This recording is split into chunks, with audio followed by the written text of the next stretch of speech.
Let's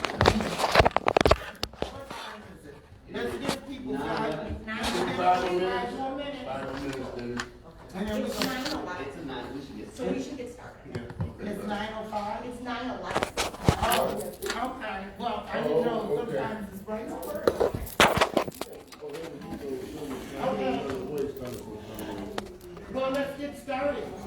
And let's start like we always start. Starting with...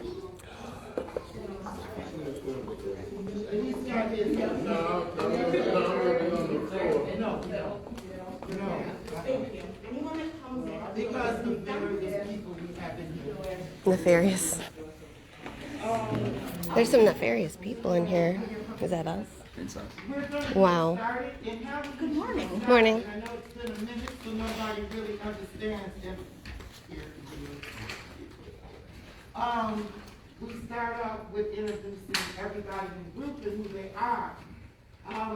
Greg, you want to start? Sure. My name is Greg Rizmala. I'm better known as King Elf. Or the tech guy? My title is 8th grader at Leon. Okay, Kate. I have a mouthful of granola. I'm Kate Hawk, and I am the curriculum chair of the Buffalo Parent Teacher Organization, and I am the proud mom of meeting-Hubby. Keith Jones, transportation chair. We'll have, my test will be going to South Carolina to HBCU, hopefully in January. Thanks, Betsy.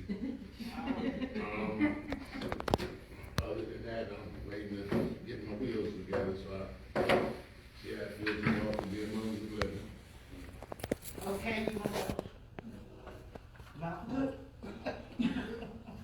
Good morning, I'm Paulette Woods, I'm a Central District Board of Education member.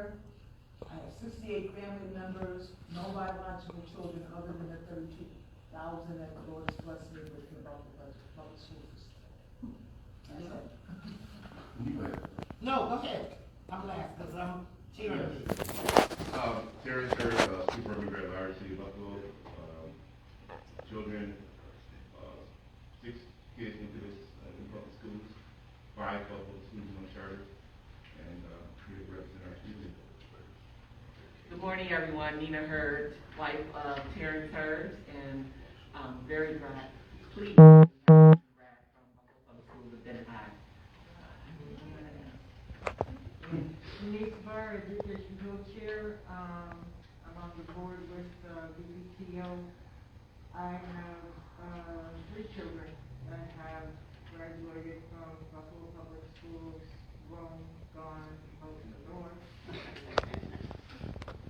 Hi everyone, I'm Betsy Barron. I represent SAYES for the BPTO. So any questions on that, you can come to me. I also have a first grader. I'm Christelle Mooney. I'm the treasurer. I'm a graduate of Benton High School, and I have 3 kids who graduated from Buffalo Public Schools, and I just retired from teaching 23 years in the school district. Congratulations. Thank you. I'm Jerry Turcott. I'm the secretary of BPTO, and I have 2 Buffalo Public School children. And I'm going to go to the back of the room. Sure. I'm Roger Miller, parent of 3 children in Buffalo Public Schools. My oldest is a junior at Performing Arts. Our middle daughter is at School 43, Lovejoy Discovery. And our son was recently pulled from Public School 64 Olmsted just on Friday. Out of a 611 class. I'm Lisa Miller, parent of 3. Here to talk about the email that you guys sent out yesterday talking about the agenda. I printed both of them. Is Kreiner Cash coming? Because it said he was going to be here. Why don't you wait and just... All right. Thank you. Sure. Okay, I'm Roberta Cates, and I'm a co-chair of the Buffalo Parent Teacher Organization. I'm probably one of the few people that many of you don't hear from, because I'm the quiet type. I am a proud parent of 3 graduates from Buffalo Public Schools, and all are very successful in their lives. So one of my daughters will be here later, but the other two are not going to. One's working on her doctorate degree. She's a businesswoman and a successful, very successful businesswoman in Charlotte, North Carolina. After becoming vice president of the Columbia National Bank, it closed, and then she decided to go into her own business. So there is hopes and dreams with graduates from the Buffalo Public Schools, in spite of what people want to tell you. And we grew up in the inner city of Buffalo, Ellicott Mall, Ellicott Home, Adams Street. So I mean, like, so if there's any body who has any doubts, you just come to me and I can give you the history of all 6 of my brothers, 3 of my sisters, me, and the successful lives we were able to have. And all of them, I have to say them, were graduates of Buffalo Public Schools. However, I was removed because of behavioral problems. For real. Yeah, guys, 16 times suspended in 8th grade.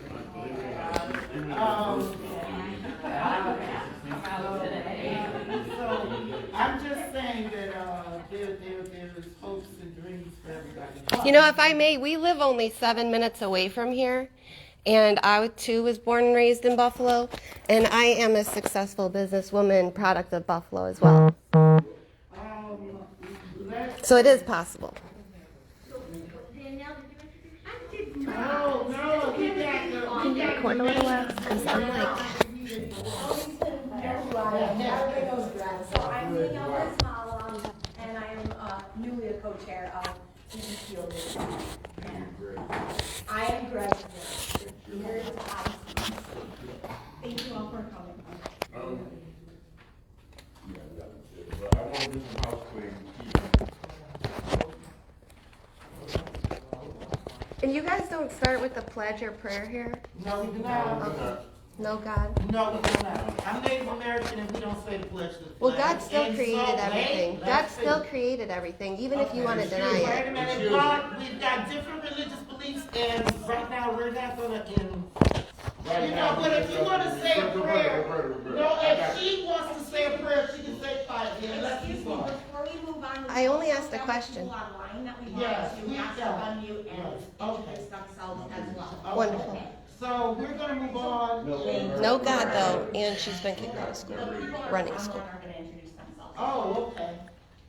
Good morning, my name is Rachel Fitzmaker. I'm one of the co-chairs of BPTO. I'm very sorry that I couldn't be there in person for the meeting this morning. It is my nephew's second birthday, and it is one of the few times I've gotten to see him over the course of the pandemic. So I made this a priority for myself this morning. But BPTO remains a strong priority for me, and what I would like to say, even from this online position, is that we have a very clear schedule, we have a very clear agenda this morning that we need to follow, and I would appreciate it if we give due respect to those who are running the meeting to enforce the agenda so that we can move smoothly across what we have to do. We have several people also here online who are listening and are part of the meeting, and we really need to make sure that we can integrate what we're doing online with what we're doing in person. Thank you all for being there, either online or in person today. Jen? Good morning, everyone. My name is Jen McCosey. I am a parent of a 10-year-old at Waterfront, but I also represent the West District of the Buffalo Board of Education. It's good to see so many folks there. I apologize for not making it in person. Thank you for having me. Mohammed?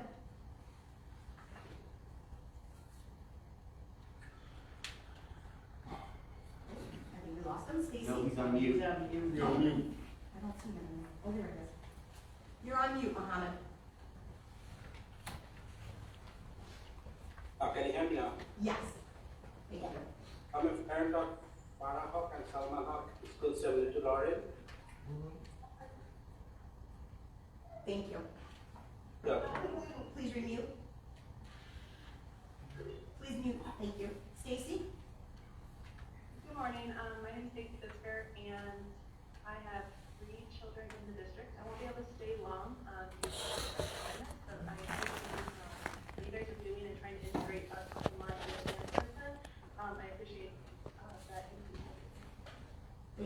Justin?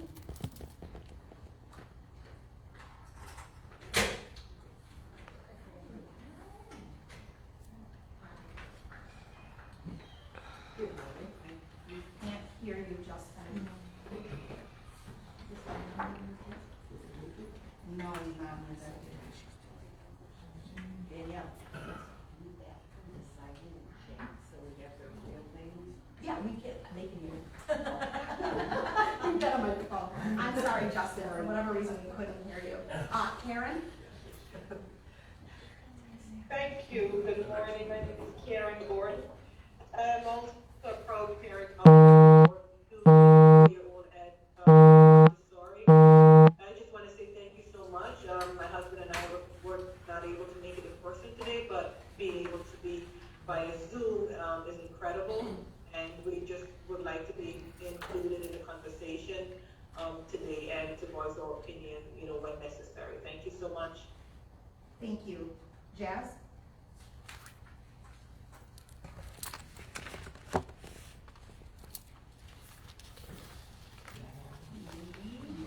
All right, Thomasina?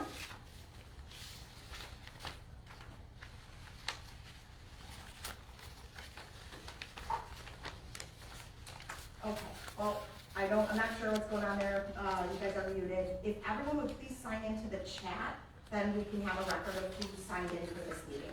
And we'll get started. Ms. Berger? We have one lady entry. Oh, I'm so sorry. We introduce yourself. My name is Don Hedemera, immigrant in Buffalo. I've served in Buffalo public school system. I'm here to listen what's going on. Welcome. You said Miss Dell? Oh, my name? Your first name, yes. Oh, Minji stuff? Minji. Okay. Who is Minji?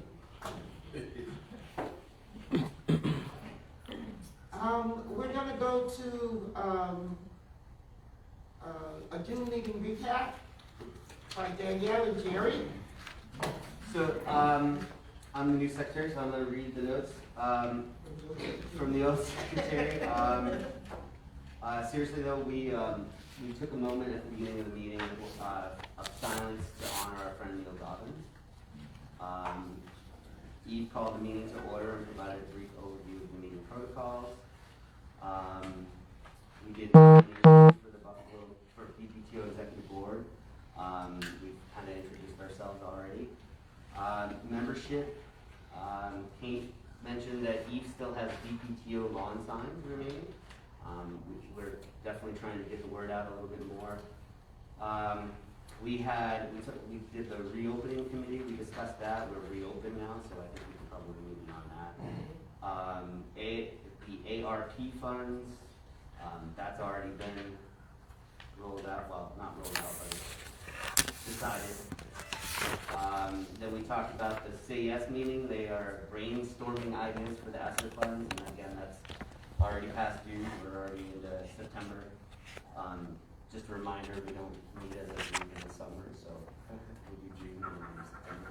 The deadline is extended to September 30th. September 30th, thank you, member words. And then we closed the meeting at about 10:52. I think that's probably a good summary.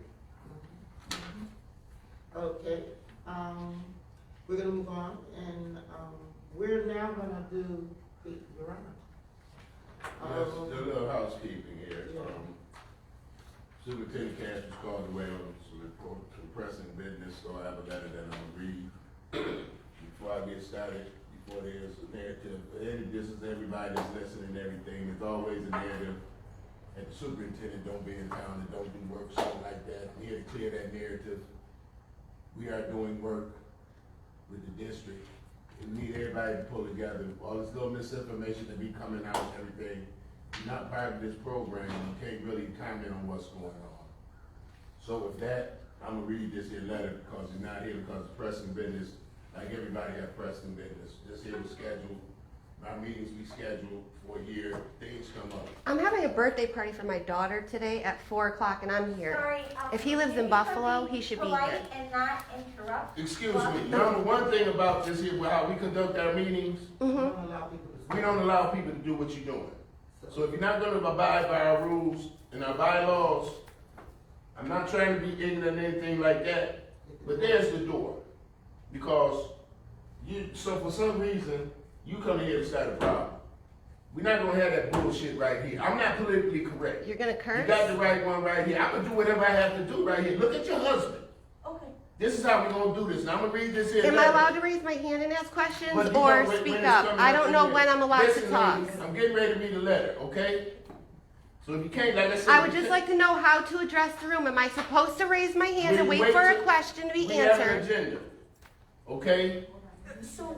Well, you ask what you want to ask. Ask what you want to ask because you interrupted something. My right question is, when I have a question or would like to say something, here. The floor what is should yours. I do? The floor is yours. Give me a Can- minute. The floor is yours. Do you have an agenda? So. I do. I'm looking. So we're gonna go through our agenda, and after each thing, we're gonna kind of give space for anyone that has questions. He just said, like, you have to be here and be a member. I'm trying to be a member. I Absolutely. joined this group and Kate kicked me out. Well, we can talk about that off. She kicked me out. It's all over Facebook. She blocked me from this Hold group. on. Excuse me. Listen, first of all, let's everybody calm down for a moment. We can explain the committee rules to her, then maybe get an Thank understanding you. of how it proceeds, and then we can move forward. And hopefully that you stay in order with the community guidelines, okay? Thank you. Thank you, Mr. Hurd. So, as I was saying, sorry, we'll go through the agenda, and then we'll give space for questions for anyone that has something related to what we've just gone through, okay? Now, we're all here, we try and keep our meetings to the 2 hours. Obviously, we're hybrid, and this is the first time, so we got started a little late. We're gonna try and stick with the agenda. We don't need and excuses still why get- Kreiner Cash isn't here, though. We don't need excuses. Oh, okay. So if So- you could let Keith read the Yes, letter let's- and then let's move ask on. your question? Go that ahead. would be great. Thank you. Okay. You're up. No, she finished. You're up, because she needs. I'm just saying that she finished. Explain to her how we conduct our meeting. Okay, That's let's all. go. Oh my God. Like I was saying, with all this little misinformation and stuff like that. Dear members of the Buffalo Parent Teacher Organization, first of all, welcome back to the 2021-2022 school year. I wish that I could be there in person today, but unfortunately some pressing business called me away. I look forward to joining you at one of your upcoming meetings when we can talk about the importance of the continued parent and community involvement in our schools. As I reported in my weekly brief on September 17th, I was impressed by your meaningful partnership and outreach to parents in the virtual town hall you held on the 16th of this month. Thank you for the hard work you're putting in. In the town hall, you promised the following. You know this is a year like no other, and we are here to help connect you to necessary resources and answer any questions you may have. We are parents helping parents. So if we do not have the answers, we will find it out for you. You also told participants that your mission is to initiate, support, advocate for, and recognize positive projects, programs, and accomplishments of the students, their families, and schools. And that is exactly what you do. You are a beacon of support for our parents and the community.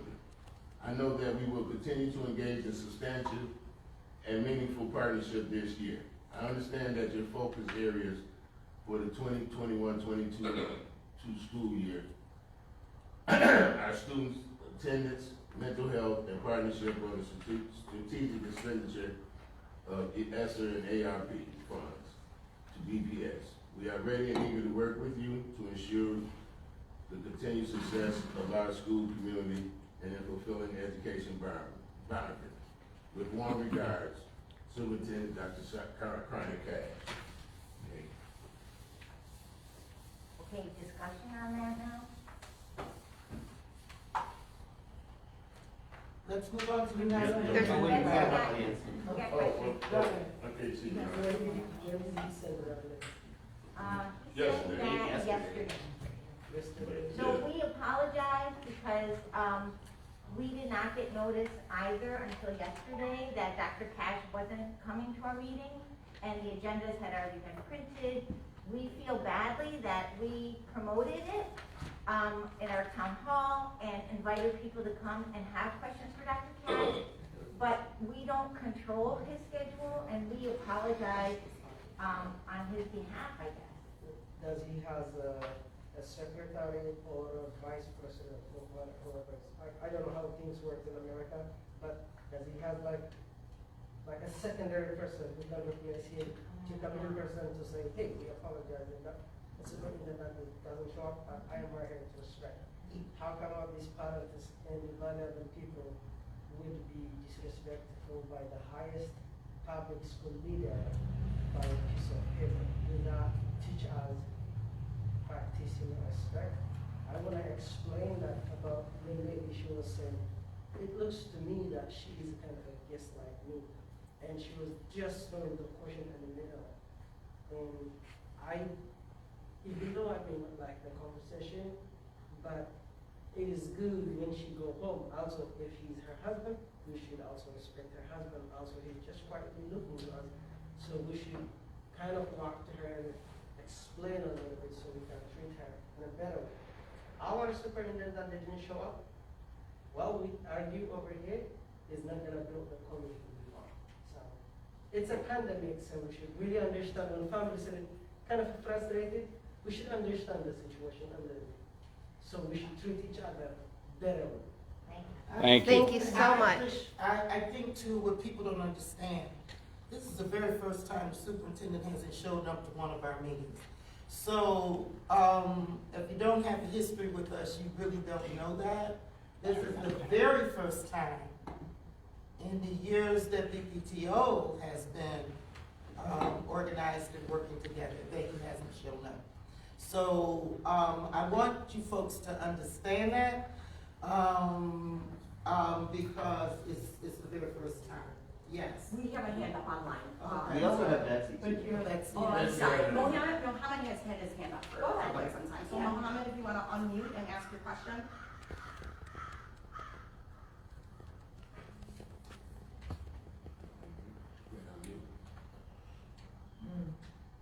Oh, well, he didn't unmute. Okay, go ahead, Betsy. We'll come back to Mohammed. Just a question and a note.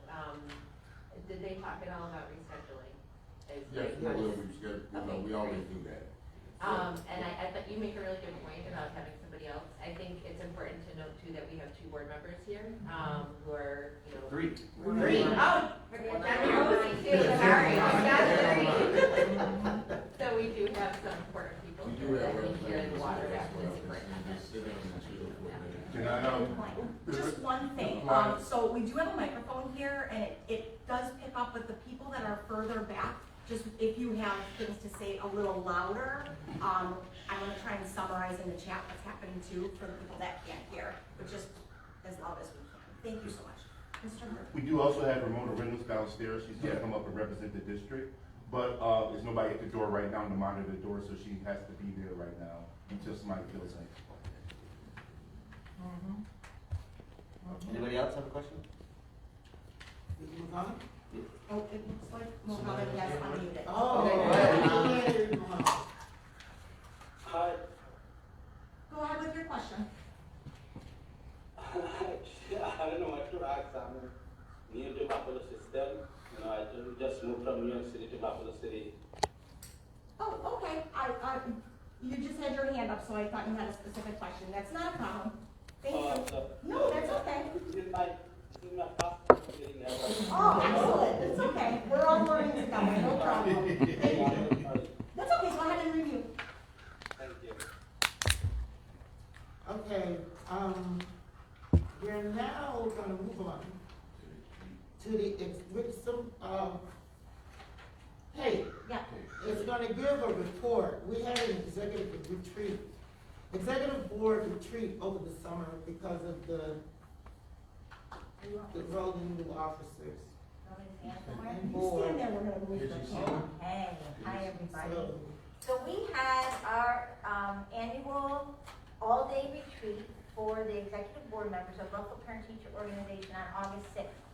We spent the day together and really looked at how last year went, and got some takeaways from, of course, even though we had COVID, our connections were still strong. We still managed to meet every month, and we accomplished a great deal in spite of COVID. So we're really happy to be back here in person, And we did, as we do every year, generated priorities for this coming year, so that all of our meetings will be focused on these 3 priorities. So if you come back, and we hope that you do, we'll be speaking about these 3 things throughout the school year. So the first one is overseeing the equitable distribution of federal funding to the district. Now, that sounds like a great goal, but we also generated ideas about what does success look like? So if we reach that goal, what does it look like? So we think that success in this area looks like the BPTO's voice being heard and acknowledged publicly. The district documentation reflects equitable distribution of funds, and transparent and reasonable timelines are attached to that documentation with reserve monies listed and held publicly. So our second priority for this coming school year is to increase mental health awareness and resources. And success in that area looks like our active collaborations with and shared with membership throughout the school year among BPTO members and mental health professionals and organizations. So we will be having discussions and professionals on mental health for children, faculty, and adults at our meetings this coming year. And finally, our third priority is to improve student attendance during COVID restrictions. So what does that look like in its successful form? So we've decided we're going to establish, promote, and monitor a month-by-month target kind of contest for student attendance. Welcome. Good morning. BPTO will persuade the district to increase and engage trauma-informed attendance teachers who can work directly with families on a consistent, measurable basis. So we know, and we know that attendance has been a problem prior to COVID, during COVID, and now this year, and I don't know what this year is, still COVID. So we're aware of that, and we want to work with the district to improve that. And so that's it. Questions on those priorities? Yeah. Well, actually, not on those priorities. I wanted to talk about those letters that Kreiner Cash emailed to us last night, if we could. Is that on the agenda? So, New business at the end. is that? Okay, I'm are they sorry. letters Go to ahead, go ahead. parents? No questions. Sorry, I'm just confused about the letters. You got letters as parents? Yeah, it was in the email yesterday about this meeting, this one that showed Emmanuel Sanders with the kids reading to them. Is it from Ella Calla? Oh, it's the It's dated 9/24. So Lisa, could you hold that until? Yep, that's why I apologize. Go ahead. Okay, anybody questions on BPTO priorities or anything like that? Yes. I just wanted to say that, one of the things that I was gonna update on is that SAS services are back in the schools this year. And we coordinate all the mental health clinics for the school district. So, I'd love to connect you with the person in my office that coordinates that. And there's a task force of the 13 providers in the community that come into the schools. And I think that would be. And Betsy, could you give us the name for our notes? Yes. Or just tell Gary? Yes. Okay. And actually, I'm sorry, I do have a question. Yes. So if you want to increase attendance for this year, what are you going to do if there's like a case and then you quarantine everybody? Are you going to make everybody around that kid go home for like 4 days, 10 days, 14 days? So we're not the district, we're parents, so we don't have. But don't you make the protocol to increase No, attendance? we're the Buffalo Parent Teacher Organization, so we're parents and teachers, and we can advise, and staff and community members. So we can advise the district, but we don't make district policy. Who makes the policies? The district and the board makes the policy. The Board of Education. So the board members that 3 of them are here for, they make it? Yeah, they make policy. So Mr. Hurd, Miss Woods, Miss Cotton, McCosey. Ms. McCosey, Ms. Petrucci. Chapman's not here. Ms. General Coleman. Cozy is online. So how do we get to speak to those people to help create the policies that are effective? Because I heard I hear that when there's a case, there's been a lot of cases in these first 3 weeks of schools all throughout the country, and I'm hearing a lot of kids they're being sent home with no option to remote learning.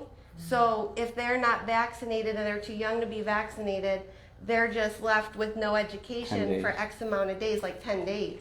So what is the education plan What I would do for if I were those? you is I would, so all the emails of the board members are online on the school website. So But I that- thought the meetings would be to conversate as a group and discuss. So we're talking about those priorities that our organization set right now. So if you, How are you going to increase attendance then? Your goal is to increase attendance.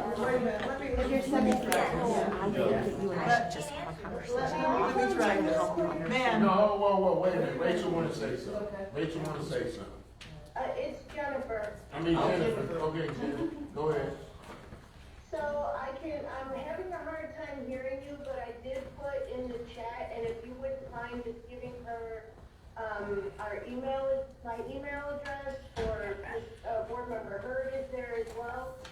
We can have this conversation definitely, if you're looking to have a conversation with someone, we can definitely do that. I respectfully, want to just remind folks that this is Buffalo Parent Teacher Organization's meeting, and the agenda is set according to what they are bringing to the table. So I appreciate your concerns and most definitely would like to speak with you. I am a board member, and Mr. Hurd, if you can give her your information and maybe speak to her. This way, the facilitators can carry out what they're supposed to be doing, because they only have The quarantining the space plan. for so long. So definitely, if you're looking to have a conversation, please, if somebody give her my phone number and my email address, please, and, we can go from there. What I do appreciate what you're asking, and you definitely seem passionate about it, and you have letters, so let's just have a conversation and see where we can go from there. You have board members that have hands Okay, up. I had just wanted to just clearly say to the parents that we, the board members, are your elected voice. You can call us. We are elected officials. We are responsive to our parents. I've done that. You can come to our board meetings and voice those questions. I'll be As a board, we do go and discuss policies, and we direct the superintendent, and we are welcome all parent input, and your issue is an issue that is being considered and debated. There's like very so much. many issues though, but he has a question too. I don't want to take away from the guy in the back. But I just wanted you to recognize, this is our outreach group, reaching out to parents. Can we talk But about we the are- outreach we are group real very- quick? But we are very open and available to you. All of your board members. I tried address to join the outreach group. I joined the Buffalo Parent Teacher Organization Facebook group. You guys emailed us a couple days ago inviting us to this meeting. Here at the bottom, it says like us and join us on Facebook. I went to do that, right? But I am blocked because Miss Kate Hack blocked me because I emailed her 2 pieces of paper, a Erie County Mark Pollenkarn's letter, that email, and a CDC letter. I said, have you seen these 2 emails? She then blocked me from the entire group. Ma'am, wait a minute. Ma'am, with all due respect, I appreciate what you're saying, but we have to stay on one question at a time, or we will be here all day. What? How could I wait a join minute. a group and ask questions if Wait a I'm minute. blocked But without even you doing did it? ask a question. You did. And so we're trying to answer the question that you asked. And so I'm trying to get to board member Hurd so that he can say what he needs to say.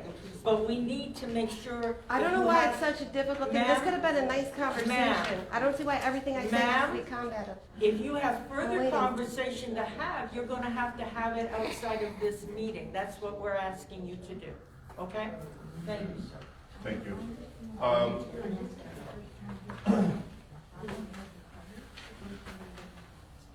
This group is designed to look at different aspects, just like you're trying to address, and they're going through the agenda right now. Let them continue through the agenda. When appropriate time comes for each individual question, then you're allowed to ask that question at that time. They got to have some type of structure for a meeting to continue. She spoke on attendance and she said, does anybody have attendance questions? Right. And I said about Yeah, quarantine. but you went to a couple other different subjects also. If you want to stay on the topic that you're talking about, then we can move on. We spoke on the phone for about 2 hours. Is that correct? Yeah, it was a while, yeah. And through all the emails that you sent me, also not responding back to you. I don't think I sent any emails, to be honest. I'm not saying it, I did really don't think I 44 sent a emails. single one. I responded to the emails that was forwarded to me. So, listen. I don't even email anybody, so What there, I'm except for going to do is Kurt. politely ask you, one more time, to please follow the agenda. And when it's time for you to voice an opinion, if it's of attendance, if we're talking about enrollment, if we're talking about transportation, whatever situation that you want to speak about, address it at that time, okay? Do you remember at the beginning of the meeting, before we even said a word, and they said there's some nefarious people in here? Why do I have to be called nefarious before the meeting even starts? One of these two ladies, either the green or the black shirt, either Miss Paulette Woods or the woman who is Native American. I don't know. We would really like to move our meeting forward, so we're gonna just move forward. And we were asking for everybody to be polite and let others speak and follow the agenda. We are a parent group. We want to get together. We want to be here with love and respect for each other. And so let's move the agenda forward. No, we're good. So one person at a time. So if there is a question, yes. Hi, good morning. Go ahead, Karen. Thank you. I just have a short suggestion. From looking at what's happening, it appears that, I guess, one of the parents in the room seems to have some possible issue that she wants ratified, and I'm wondering if maybe one of the board members could probably just take her aside and deal with it, and that way we can go along with the agenda, and we can finish up quickly. Otherwise, it would be difficult for her to probably sit there. She sees that she's not being heard, and we cannot move forward with the agenda. So just a suggestion. Yes, Karen, thank you for that suggestion, and actually, Mr. Hood's wife is sitting with the parent and gathering her concerns, so thank you very much. I'll show you my screenshot. We have one question? It's a very good the concern that's come up right now, where the children will be sent home. I think on the understanding, it's my suggestion for a question. And my understanding is that, so what I would suggest is there should be a specific line that where parents can say, hey, my child is at home for this amount of days, where then that concern should be gone into specific discussion method. If the children could get when they go back to class, either help them back up or help them some resources. I have seen one parent that's two children were at home, they are still at home, and yesterday we made a phone call to the college in the medical center. Unfortunately, we just left on their message, so the kids are still getting their stuff. So I think it's very important, but it's not going to be something to finish Right, you're exactly right. It's not something that we're gonna be able to solve right here. It's a valid concern, and I think once we have, all the kids have their laptops and all of that situated, our plan will be able to flip over to remote. Unfortunately, right now, we don't have limited availability. So we're a work in progress, and we just need to remember that we don't have all the answers here, but our job is to come together and try and figure them out together. So if we can remain respectful of each other, we can move this along, because I know everyone has places to be. And remember that there's people online as well that can hear mostly everything, and if you're in the back, please be as loud as possible to hopefully get to it. Thank you. I just wanna say, maybe we need to go back to old school. When they know you're gonna be out for 10 days, send the work home, with the kids, and have them work on it while they're at home. And that way, they should be not as 10 days behind, but along with, even if we're not, they have their computers where they can go to school hours, do find their work, or whatever. Maybe we need to, I keep used to say that all the time, we need to go back to, books, and send the kids home with their books, and because you know that they're gonna be home for 10 days. So send them home with their books and whatever, because they're quarantined. And I say this because going through the H1N1 flu for 6 weeks with a 9th grader at home with it. And before my husband got sick, went to school to get her books, and they said, no, we can't do that.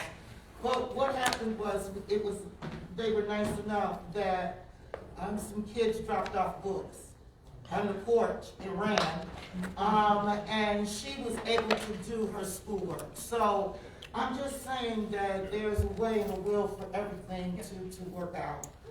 So that might be a situation that we need to look at. Yes. Okay. Okay, thank you, Roberta.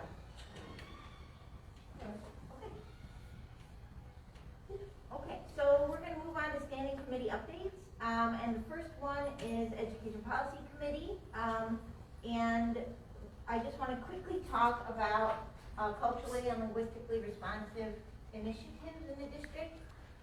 Dr. Fatima Morel, who will be here, no doubt, at one of our upcoming meetings, has asked for parent participation in an upcoming discussion. And I did post this in numerous places online, but we are having Dr. Angel Acosta come and speak with parents about parent empowerment for community healing. And I had hoped to show you a quick 2-minute video of Dr. Acosta talking about his dissertation research, which is really about leading with love and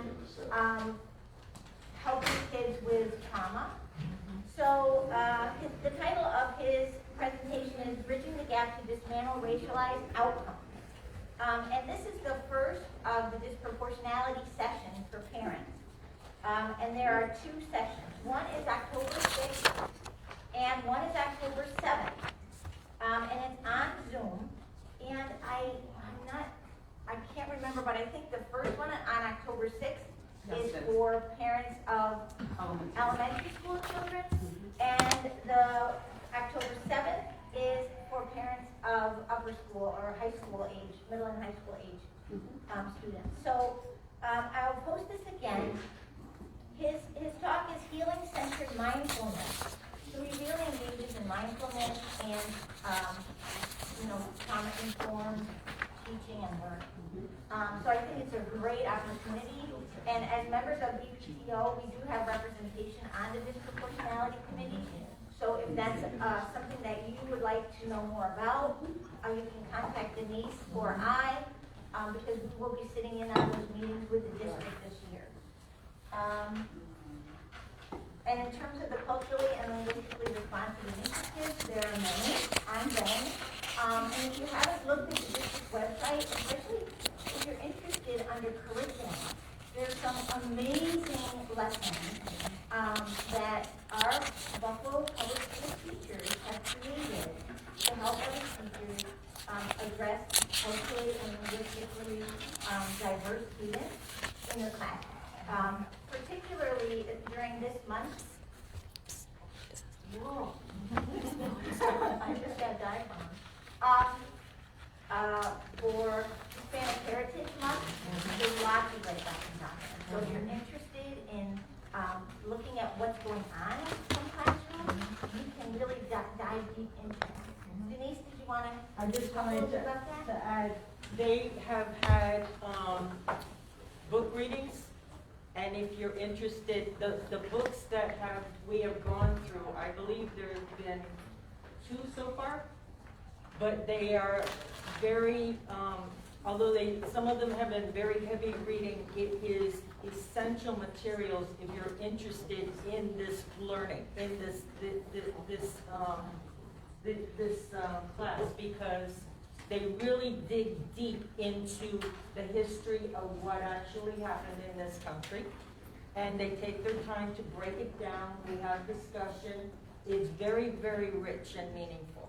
So when there is opportunity for the book readings, it'll be listed on that site, and you may want to participate. You don't have to attend every one of them, The book is free normally. You come in and you pick it up here, right in the office. And I would really recommend it. It's very, very important that we keep up with that. Thank you. That's the B that's getting. One question. He's going after my granola. And we're also going to hear from. Yeah. Oh, sorry. I just have one question. In layman's terms, what is this position or whatever that is? What does that mean? They have gone back to teach the African American history, the Native history, things that your kids have not been learning. They started off, I believe, with the 1619 project and worked their way from there. And so, for the first time, we have an opportunity for our children of color to really learn and have a conversation about what American history actually is. Not what it has been, what has been taught, but what it really is. Was it once called inclusion? Yes. It is, though, it is. I thought that, that's why I wanted to. Yeah. So now it's back, it says a different name. So the term disproportionality, which is another term that I threw out and didn't explain, I'm sorry. So a few years back, the federal government cited Buffalo Public Schools for the disproportionate amount of young boys of color in special education and also who were in suspension. And so because of that, we contracted with a wonderful organization from NYU, and they came and did a whole district disproportionality study where every school looked at its practices and then got together and examined how to change those practices so that this disproportionate activity wasn't happening anymore. So we're really addressing the need for children of color across educational spectrums. And also, it has helped us be more reflective as a community, as teachers, and as parents about why this is occurring and how we can change it. So it's a really good district-wide discussion. So when you hear disproportionality, that's what I'm referring to. Yes. How come they didn't keep CRT at the college level, and why are they forcing it on our young children? My son, who is 8 years old, I had to sign his paper last week from his teacher that said he read a book called Chocolate Me, which was about a little brown boy who gets made fun of for his dark skin and curly hair. My family does not make fun of people for color or their curly hair, and that's not the first book. Last year they sent home a book called Because You Matter, and it talks about being made fun of as a person of color. But people don't make fun of people of color often, so why do we have to present it to our kids and give them ideas and tell them that they're oppressors when they're 7 years old? So could you let me answer that? Sure. So the idea here is, across America, for decades, the idea of judging people by the color of their skin has been ignored by the white community. Okay? No, that's not so true. We often, that's not true. As a white person, I can say this, right? Okay. So instead of addressing and really understanding our history, we have pretended like it's not happening. And so by having conversations, good conversations with children about all of our differences, instead of ignoring what we know to be true, we are bringing it into the conversation so that the next generation can learn that, you know, pretending that racism isn't happening is not the way for all of us to move forward. Yes. Can I say something? Yes. As a teacher, I've taught high school for 23 years in the Buffalo Public School District. And for most of that time, I covered government. And as part of government, we always talked about racial issues and current event issues. And I always asked my kids if they had ever experienced racism. And most of my students were black, okay? And all of them had been called names, been mistreated. I mean, it's out there. So to say that it's not there is, No one's saying that racism isn't there. We should not be promoting racism.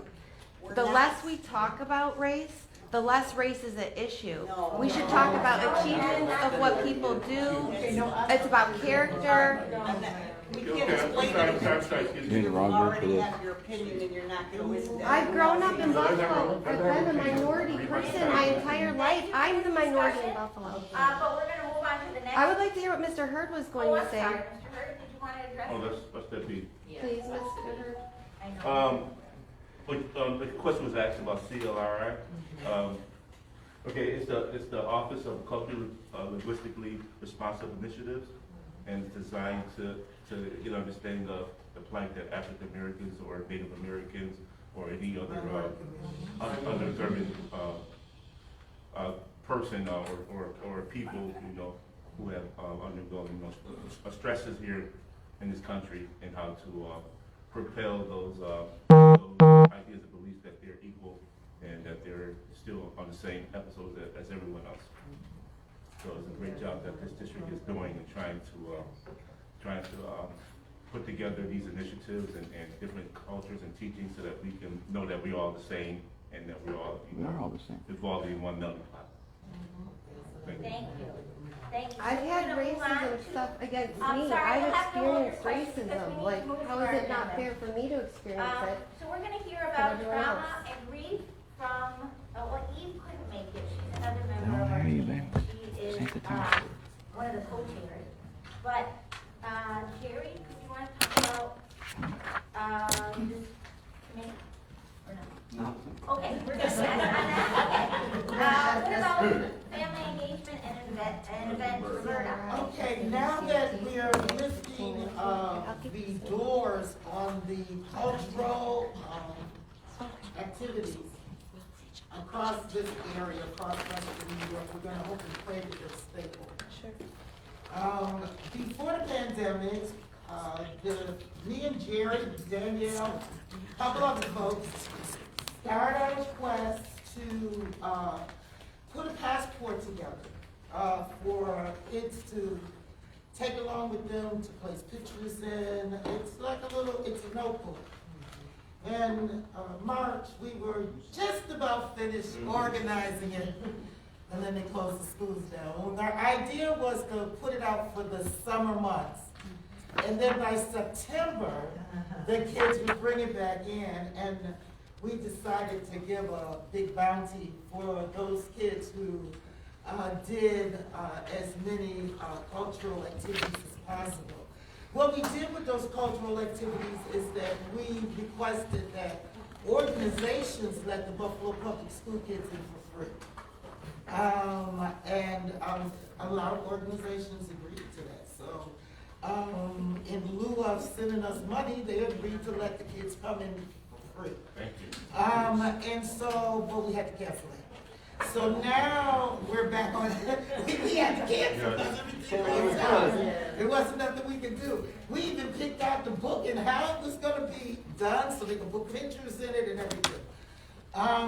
We are now going back to that. And we're gonna start planning that again.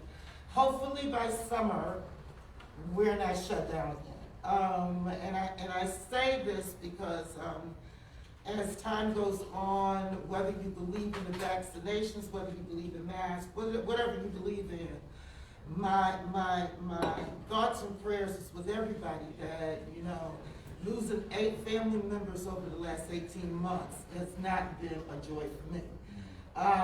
Depression has really set in, and I'm not doing very well with it. So I'm looking forward to Christmas. This is what this is all about. I'm pushing past Thanksgiving, I'm pushing past everything. And I'm looking forward to Christmas and the New Year starting. So what I'm asking people to do is, if you want to volunteer and help us, give Jerry the information and we'll be in contact with you. This is, like we've got the steps we used before, but we still have to rebuild it. We were just about ready to put our name on a contract for the printer. That's how close we were. So if you want to help out, let Jerry know, and we'll be in contact with you. That's the end of that. Now, is there any questions on what the passport does? The passport is your ticket in to the free stuff, okay? That's what it, and we don't care where you go. You go to the Italian festival, you have you get your picture taken with your mom's phone, or running off on a printer somewhere, and you just have one of the people at the, venue put their little signature saying that you were there. That's all we ask.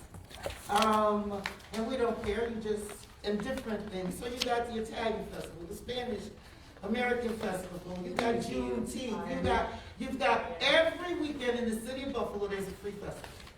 And all we want you to do is go understand the cultures. There's even another one where Egyptians, the Egyptian community, they also have a festival now. So we have to, we've got the Greek festival. So there are many cultures out there. You can experience the food, you can do all kinds of things. So what we're trying to do is, and I think what we're also going to do is try to involve the bazaar on the west side, so the kids can go there and experience the different makeup of people that are in is it called the bazaar building? I don't know what it's called. The West Side Bazaar? The West Side Bazaar, the marketplace. And Broadway Market is also going to be on there because that is a cultural venue for this city. And so we need to begin to look at doing this kind of things. Now it says summit. Okay, the parent summit that we haven't really done anything with yet this year. No, but we haven't met. We haven't met, and so we really don't have anything to report out on that. That's just kind of like a. Do you want to tell us how it went though? Oh, yeah, absolutely. And hi, everyone. For those of you who I don't know, I'm Ramona Reynolds. I oversee the Office of Parent and Family Engagement, and we'll be building out to also include community engagement. So, Ms. Miller, I would love to speak to you after the meeting, okay?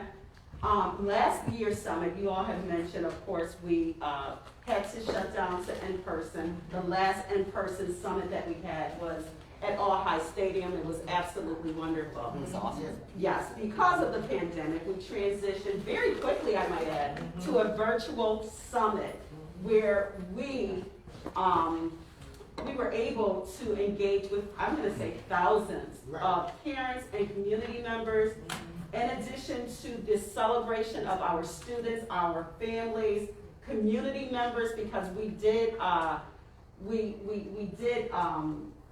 recognize many parents, students, and community members. We also had a special delivery of over 1,500 meals to those who registered and were viewing the summit. So it was beautiful. You can actually still see it because we have it archived on the BPS Parent Center's Facebook page. So feel free to log in if you want to check out last year's summit, but more importantly, if you don't mind BPTO, I would like to encourage you to follow the BPS Parent Center's page because we have reopened our in-person parent centers. So there's so much parent programming and community programming that has already started. And it's done both virtually as well as in person. So log on to BPS Parent Centers and take part in the programming. And if there's programming that you feel that we should offer that we're not currently offering, please feel free to reach out and we can coordinate that. Thank you, Thanks. Dr. I didn't get my lunch last year. Just joking. And the gifts and the meals, I should have mentioned gift bags as well. Oh yeah, the gift bags were delivered and they were beautiful.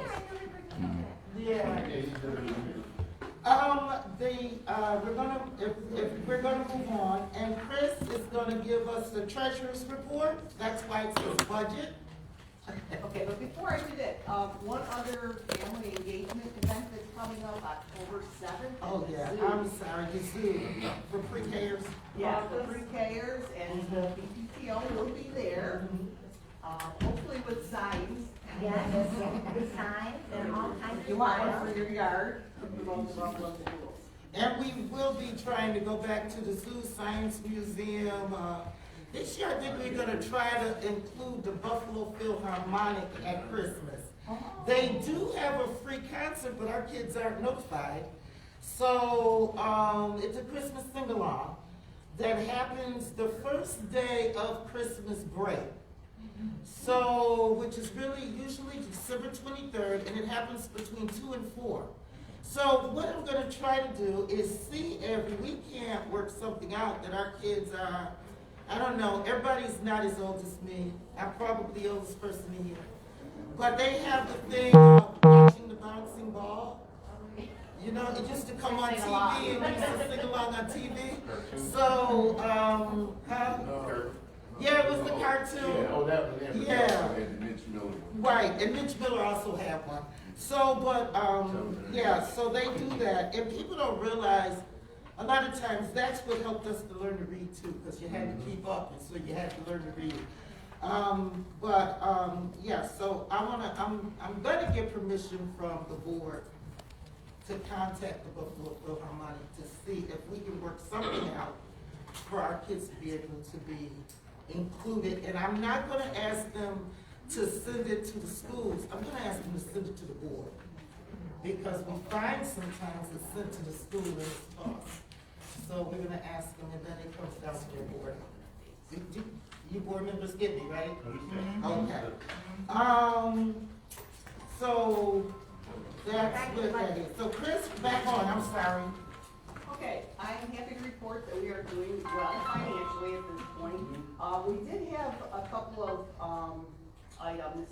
We had the backpack giveaway in conjunction with Jennifer McCosey, and we did very well. We raised a lot of money.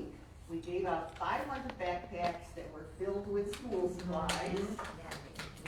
And Jen said that she has, I don't know how many, I don't know if she's still on, maybe she can add.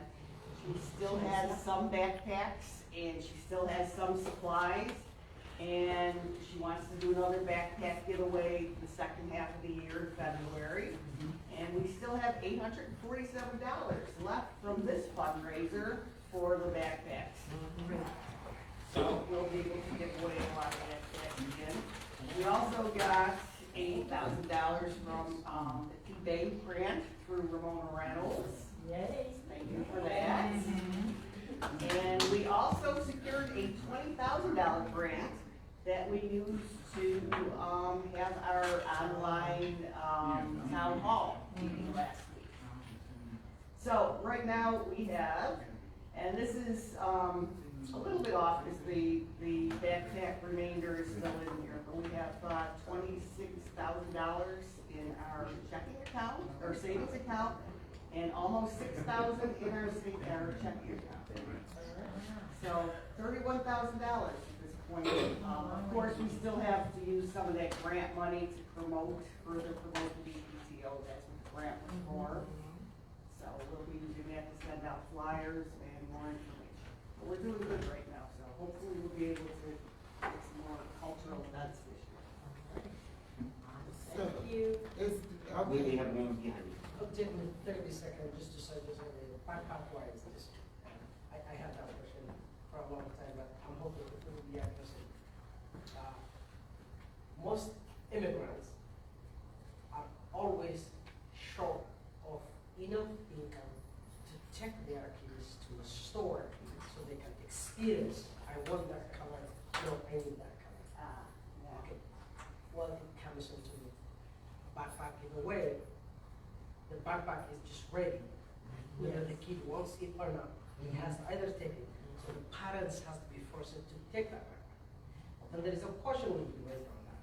Mom, when are you going to take me to Target? It's my favorite store. Oh no, I'm not gonna take it. We got already a backpack for free. So whatever it's in there, you take it. So I would suggest that sometimes we should carefully look at and like ask our donors, whoever will donate the backpacks, ask them, hey, instead of you give us a gift card directly, why don't you give us a certificate to Target or Walmart?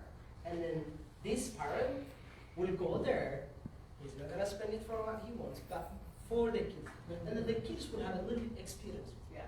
like a shopping day. Yes. And then whatever Good they, idea. and then whatever they pick, and then you submit that certificate. And then if it's been purchased, then they donate it.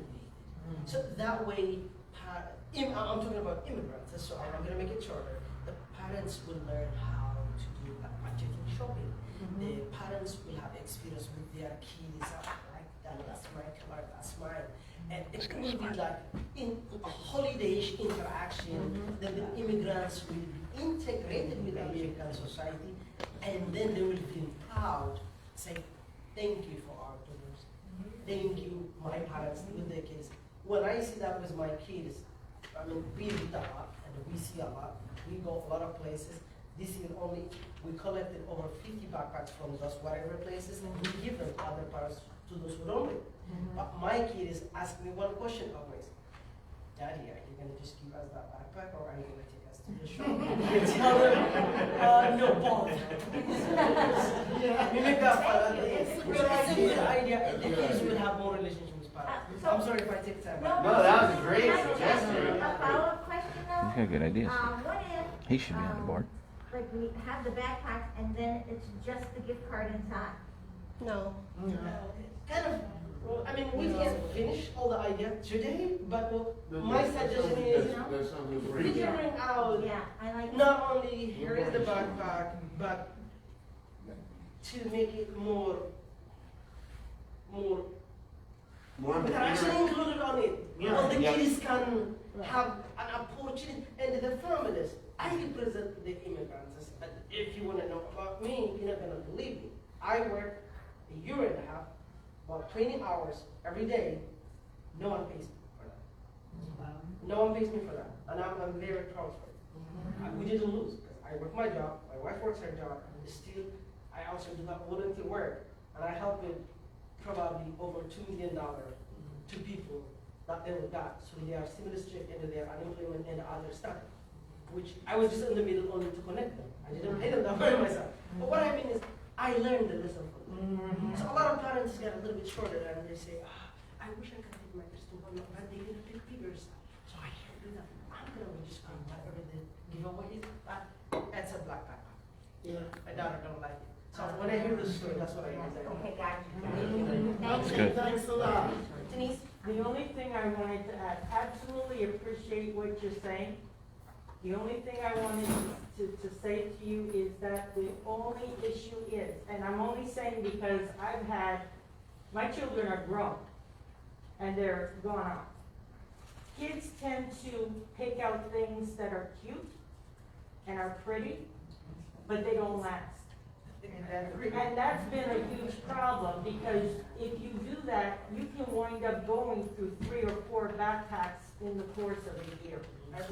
And so we've tried to ensure that the products that are handed out are going to be as durable and as rugged as possible within the amount of money that can be used, so that we know that the first day that the child goes to school and maneuvers with this bag, that it's not going to fall apart.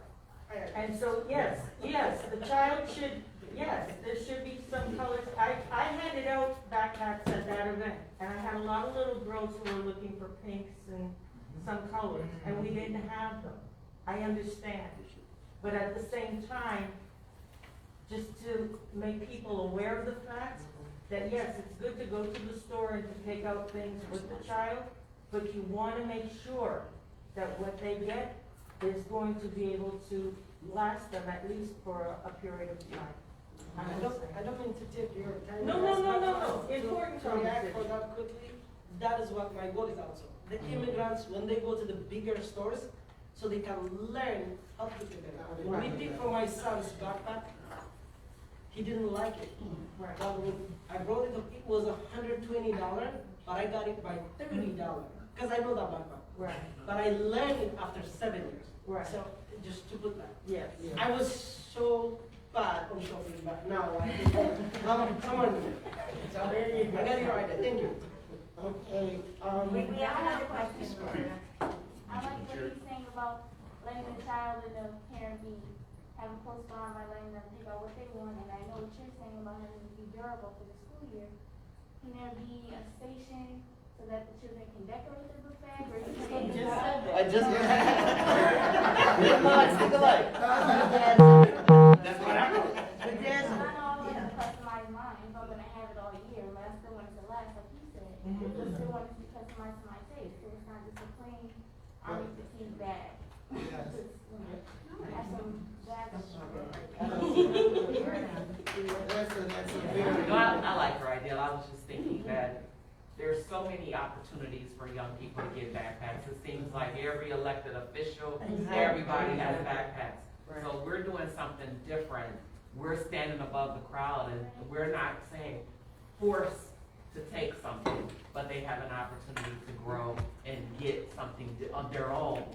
It makes a difference. We don't have to be like everybody else, okay? So just think about that, but I like all the ideas. Yeah, that's a very good point. Can we move on now? Oh, we got one more question? Yes. I was just gonna say, maybe some of the funds can go and actually follow the child, and that's kind of one of the things I wanted to bring up today, is that maybe some of all of this billions and millions of funding from the Federal CARES Act and the America Rescue Plan Act, maybe some of that money can actually follow the individual child to help buy them sneakers or winter coats or hats, so that all kids could be properly dressed. Because I see a lot of kids that don't have hats, and some that don't even wear coats, and I watch them standing at the bus stop with their parents.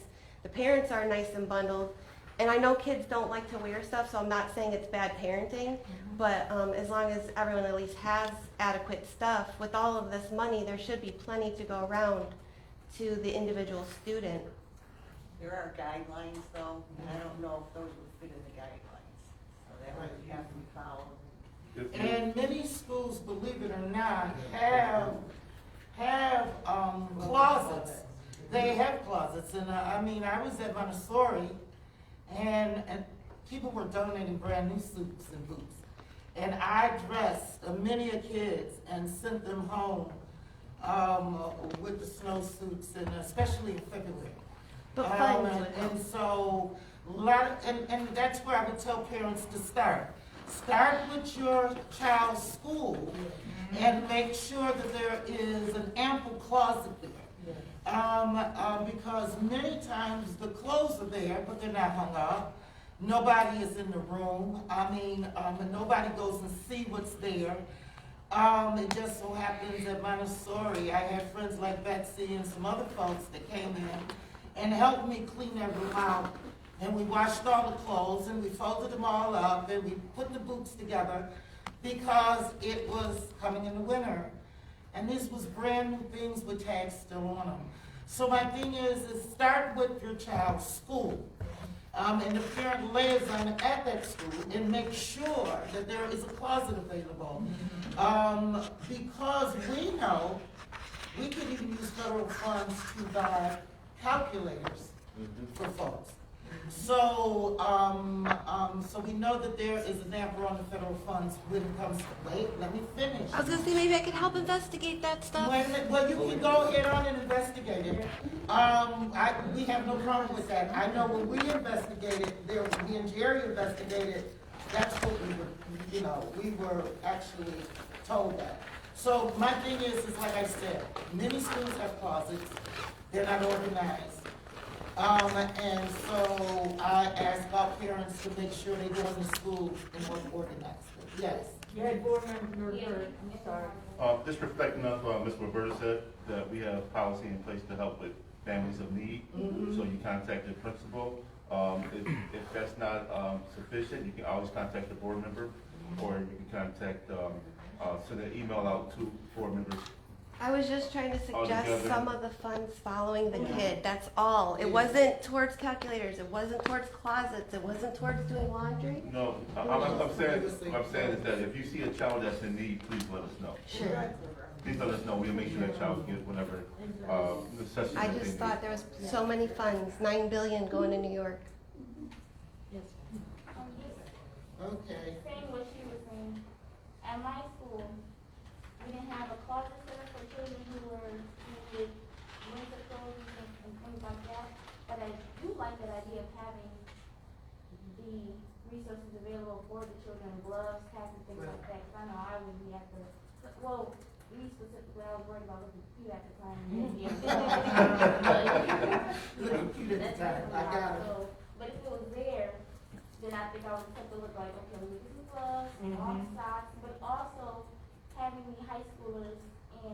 students go and volunteer to help them as well, because I don't know if they still have that, but when I was in high school, it was a while ago, but we had hours that we had to do about 100 or so hours, let the seniors and older children volunteer so that they can get their experience, they can know about what's going on. It's a great And idea. so everyone knows, you can come here, get gloves and things like that for winter, and all year round if you need it.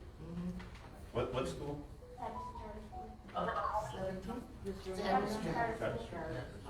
Yeah, no, I was just gonna add, and I love your ideas, to really strengthen that, the high school students, volunteering, getting their community service hours, as well as some of the family bonding, strategies that you suggested. But all of the schools that, you all are mentioning about, Mrs. Roberta mentioned about the clothing closet. So I talked about the parent centers. We work closely with our strategic partner, Say Yes Buffalo. So every year, all of the community schools, all of our parent centers, we do hat, glove, and coat giveaways. It's something that we do every year. So just to further amplify what has already been said, Ms. Miller, if you are aware of any family who child... I've never gotten anything from, like, I never got no not backpack. you personally, but you said that you see families sometimes. Please, exactly what Mr. Hurd said, we can definitely assist them. Because we have too many partners with community members, again, through the strategic partner, Say Yes Buffalo, we can certainly help. I feel like communication is a huge lacking in Buffalo, because last year I tried to come to the board meetings that were all virtual. I went to some of them. If you check my attendance, I was there. But the problem with the online thing, I was never allowed to say anything or called on, or everything's waited to the end. I've been waiting for in-person stuff to be part of it. So ever since like last month was my first meeting, and so many people just attacked me there. Like, but we don't have to get into that. We're on agenda, let's keep going. And let's do this. I wanted to talk about the staffing shortage of 140 that kind of Cash emailed. It says that between June 1st and August 30th, you guys lost 140 staff members. And that's for these vaccination policies. I'm sorry. And You that's said that will come out. I thought that's what this meeting was covering, though, was this agenda. They have an that agenda, Cash they have sent an us. agenda, miss, we have to be And you're everybody. probably- I took notes on it. Okay. We haven't gotten to it. So You're not there yet. actually would You have like to to follow the address agenda. communication, because that's the next thing on the agenda. And so, just a couple of things, and Roberta chime in as well, but one of the things that we talked about at our retreat this summer was the problems that BPTO and other parent groups have had with attending meetings. So we're going to be lobbying the district to really give us timely notice for meetings where parents are invited for input, and clear agendas so that we are not scrambling at the last minute to find somebody to attend the meeting. We want to know what's going on. And of course, many meetings are held during the day when people work. So, and we do have members who are retired, like myself, thank you, and Keith and other members who are retired who can attend, but we're not the ones directly impacted by what's going on in the schools because we don't have young children. So that's something that we are going to be talking to the district about this year, so that we are able to schedule and get as many members as possible in meetings where parents can sit in and communicate with district members. We did have a parent congress meeting, so for those of you who haven't been to a meeting before, this is one of 5 parent groups in the district. And we have representatives from each parent group who make up the parent congress. And so the idea behind the parent congress is the district can communicate to all parent groups through the parent congress. So we have a monthly meeting, and this month the BPTO hosted the meeting in September. It was, it was on September 20th. And so how it works is we communicate with the 4 other groups and get items on the agenda. And then we work with Dr. Reynolds' office to make sure we have representatives from the district who can try to answer our questions and answer what's on the agenda. And so, the meeting, I don't know about you guys, but I think it went pretty well. We talked about one super important thing, I think, is that the Parent Congress has a slot on the board agenda so that we can report to the board what the Parent Congress has been discussing and any action that we take. So this way, that idea of communication is stronger and we're more directly communicating with the board. We're lucky to have 3 board members here today too. We have more interviewers on. Maybe that more. So, we talked about COVID protocol updates, and my Wen was there on behalf of Dr. Tanja Williams, and she gave us an overview of what's going on with the protocols in the different schools. We heard from Dr. Evans Brown, who is the direct link to the school board, to the Parent Congress, and that was great. And we also heard again from my Wen about student support services. And then each of the 5 groups was able to talk about their priorities for the upcoming year and listen to each other and have a conversation about working. We actually made some good alliances and worked together. And some of the other items that we're going to be talking about in upcoming meetings are things like the Parent Congress bylaws, which were very difficult to adopt. Things like budget request form, which we did talk about, and then Parent Congress support of the ESSER plan, and possibly creating subcommittees for the Parent Congress. So does anybody have any questions about how the Parent Congress works? So we are working to improve communication with the district. And as parents, we all know how important that is, and sometimes how difficult it is. So we're lucky to all be here and be connecting today. Yes.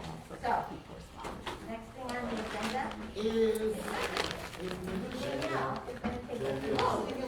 Oh, I'm sorry, Rachel has her hand up. Yeah, Rachel, go ahead, Rachel.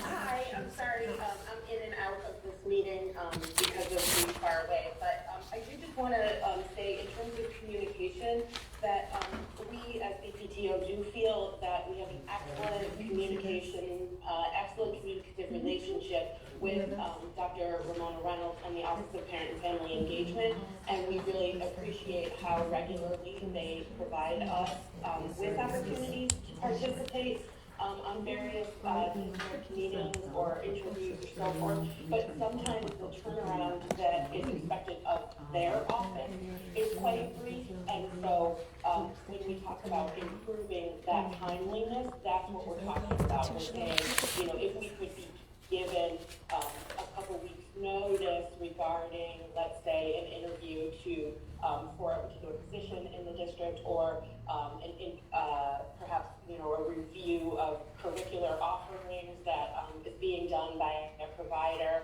that if we could have more head time on that's the need for more communication. It's not within the Office of Parent and Family Engagement itself.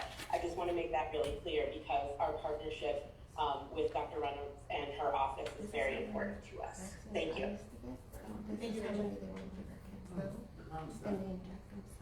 So we'll just do a quick update about membership. So obviously we've held our meetings virtual all through the pandemic when we weren't in school in person, and we've been very active on our Facebook page, so we invite everybody to join. We send out emails. Our lists have grown. We've got 250 new members, and part of that is people requesting to join us through the backpack giveaway, joining us through the request to join our town hall, and we put ourselves out there. We try and be a beacon of information for everybody and a safe space where we can kind of come and collaborate together. So we've been really working hard to get people to join our group and get involved. So we're pretty pleased that we're now over 3,000 members on our Facebook. Talk about does not have any. Oh, that's a really good point. So, we do have a Facebook page, and in order to join it, we just ask a couple questions. You know, basically, we ask that you are a caring community member in the district that wants to see positive things happen for Buffalo Public Schools. And we also ask that you agree to our group rules, which aren't really that difficult. We ask that you're respectful, that, you know, you keep the topics on point when you try and post through us and things like that. So we welcome everyone to join and, you know, be part of our community. Yes, Bob?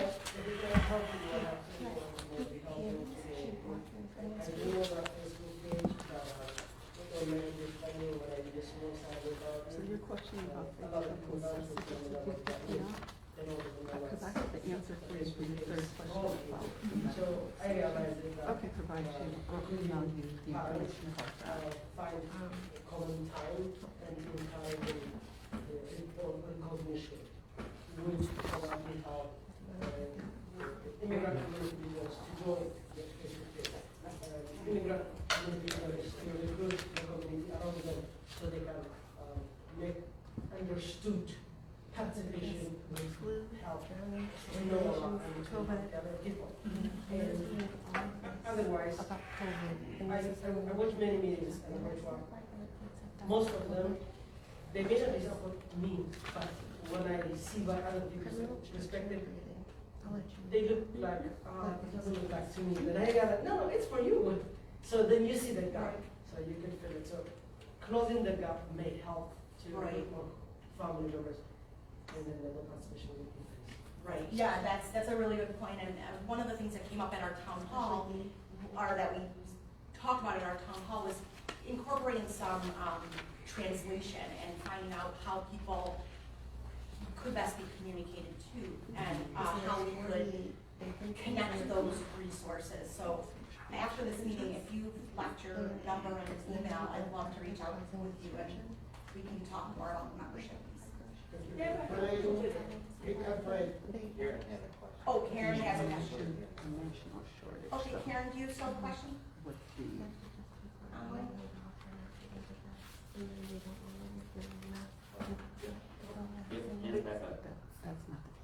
Go ahead, Karen. Thank you, I'm sorry, I was trying to unmute. I've not too much a question, but two suggestions, and I didn't want to forget it because I was reading it, winding down.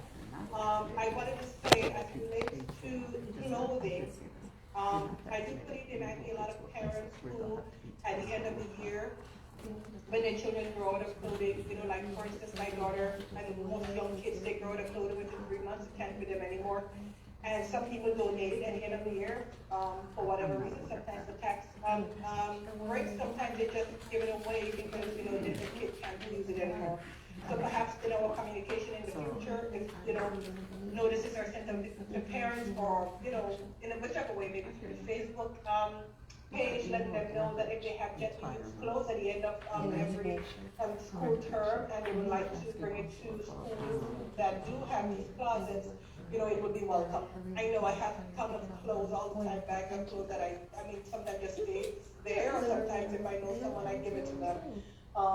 You know, and shoes, for instance, grows up every 3 months. A kid grows out of their shoe, especially when they're young. So you have tons of all these things with nothing really meaningful to do with it, right? You would prefer to give it to a school where, you know, kids who are in need can actually use it instead of just giving it into our organization and not know where it gets.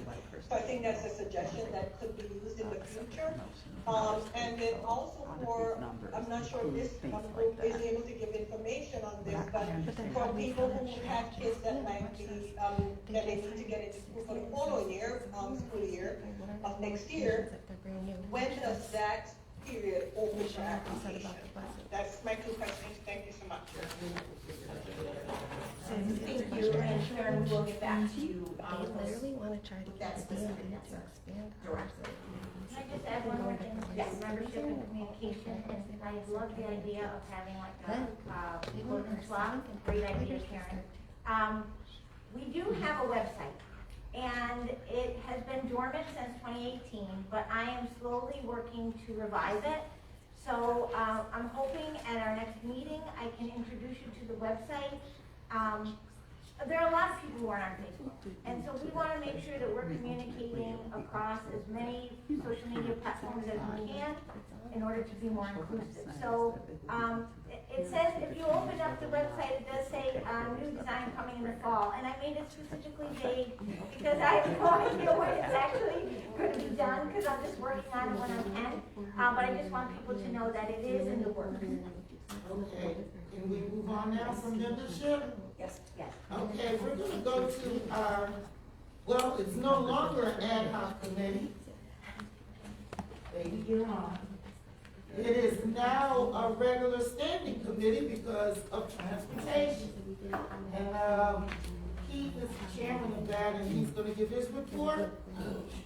I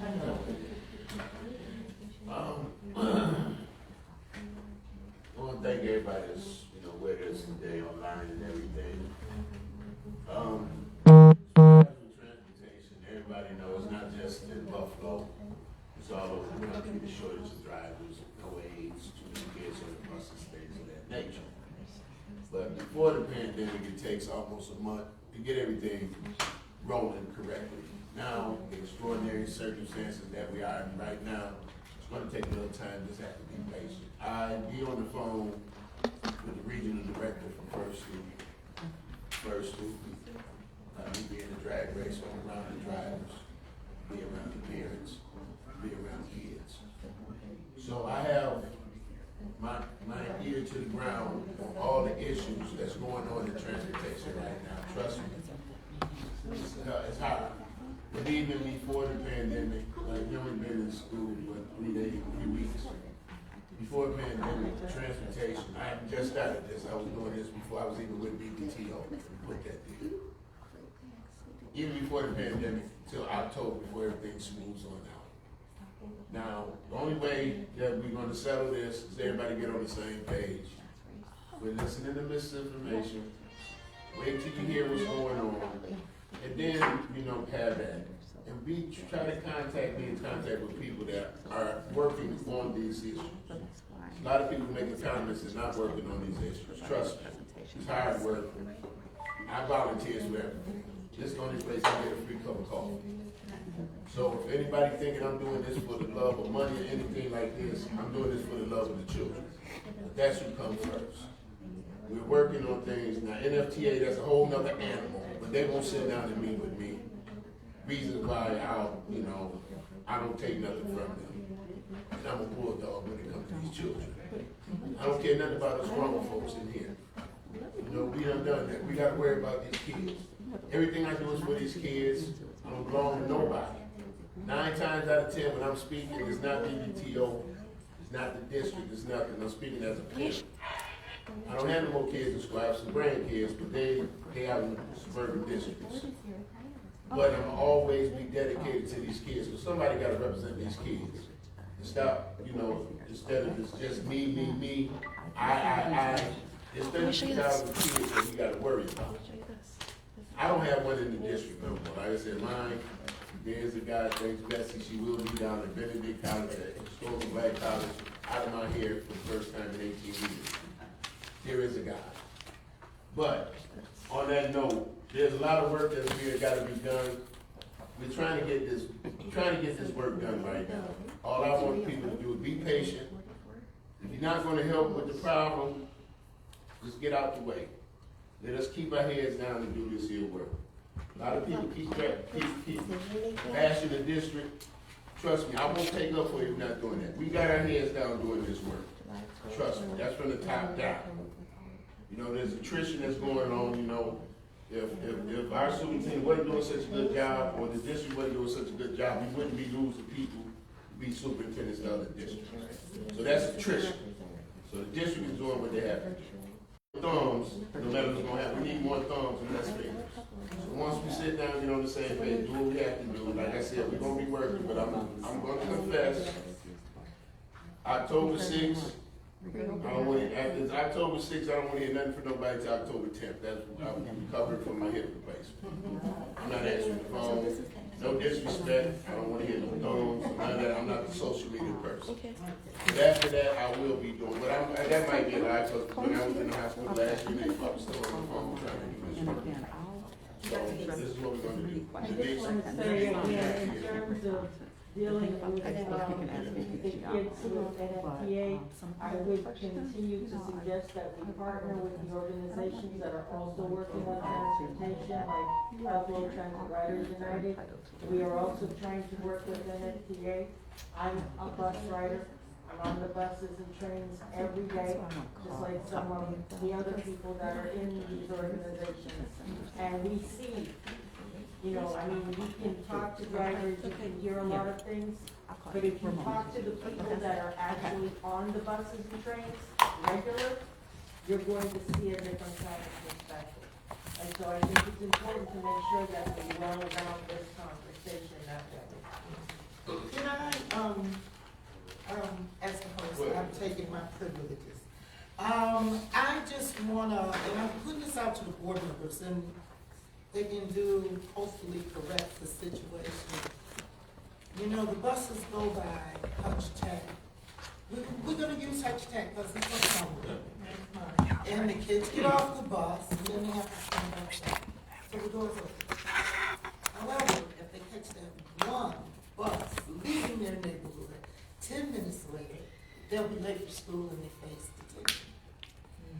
We need to come up with a plan. I don't understand how high schools all over Western New York get open at 7:30 in the morning, and our schools don't open until 5 minutes before the teachers get to the classroom. Just putting it out there. Our kids should not, with all due respect, in February, standing outside waiting for a door to open. Right. This is disrespectful to the kids. It's disrespectful to me as a parent. And don't say, well, you know, we gotta come to some kind of commonality.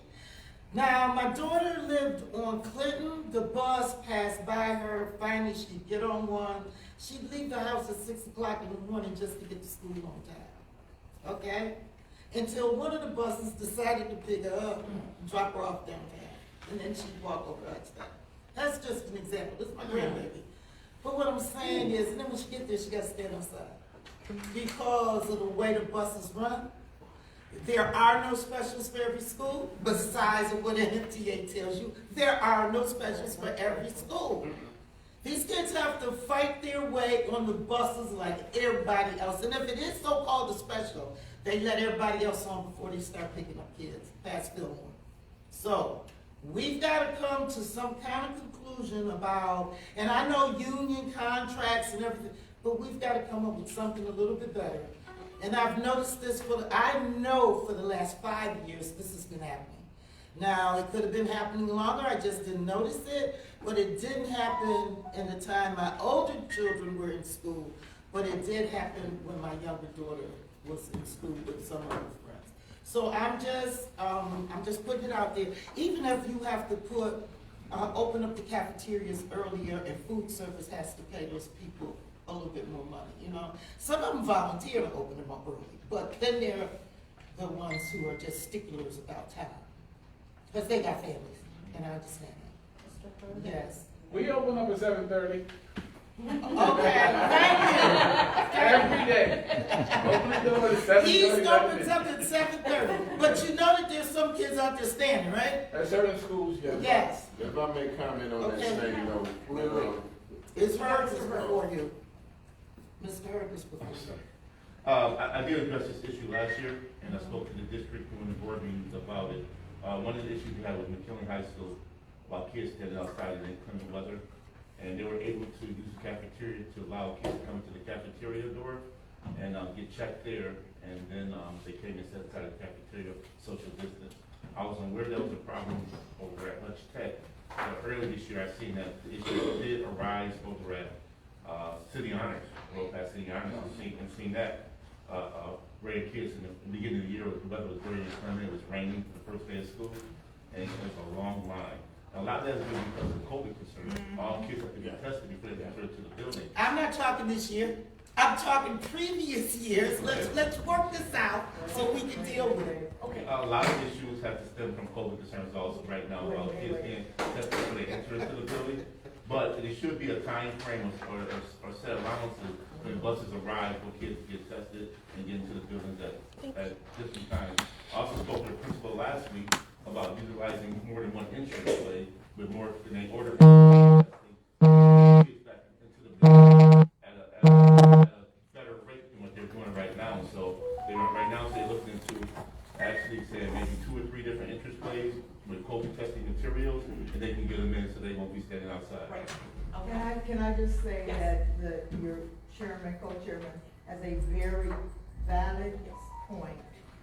And the parents start calling the board members at 7 o'clock in the morning. If the buses are missed, the buses are late, I drop my child off and my child can't get in.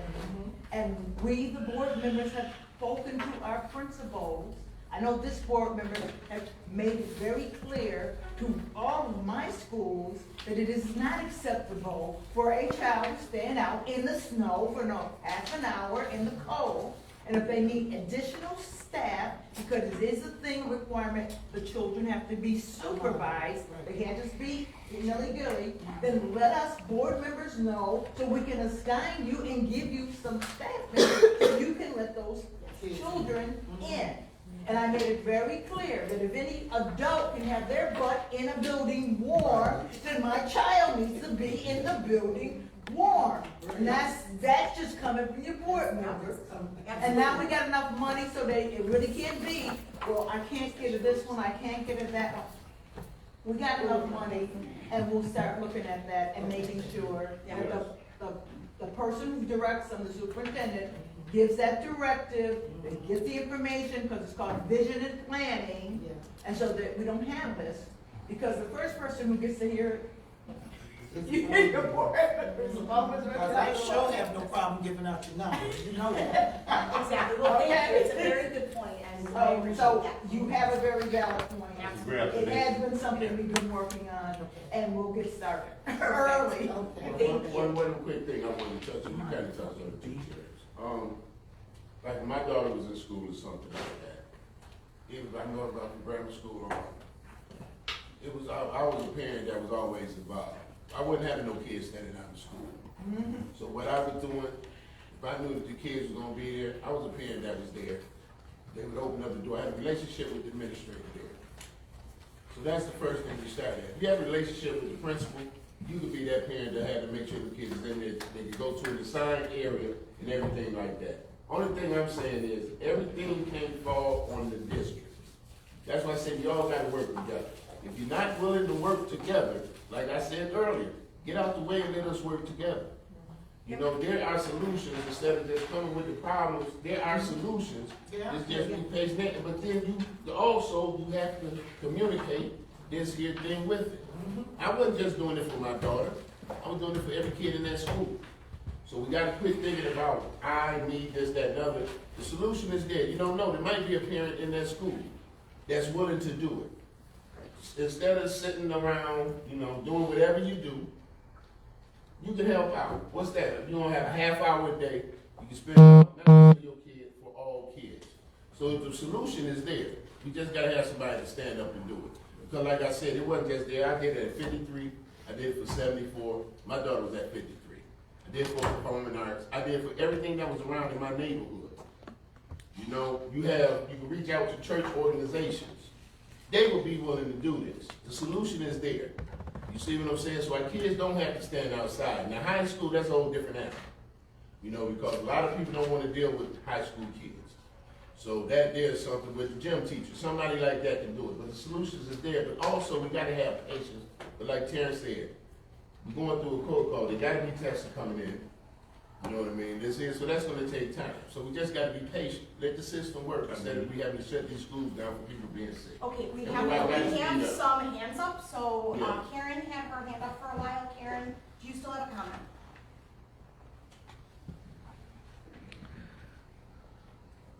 I'm gonna take that as a no. Jen McCosey also has her hand up. Go ahead, Jen. So I just wanted to quickly add that this is definitely something we've talked about over the years on the board, making sure that there's space in place for our students before and after events, during sporting events. What I would suggest is the more that the parents bring this to the table, the more we will have to concentrate on this, right? So bring this to the table more often than just in these meetings. BPTO, bring this to the table. We do have protocols, right? So the engineers are the ones who are supposed to keep the buildings open and open early and stay later. So that's a conversation we have with the engineers. Where some folks, whether it's a parent or a teacher, wouldn't have that power and control to just open the door. So there's a lot that goes into it, but the more that it becomes an issue and it's in our face, it will be a future. I guarantee that. Anyone here, anyone from staff or anyone else who, this is how it's done. So I just suggest that maybe you have a concerted effort to come to the board meeting, speak on this some more.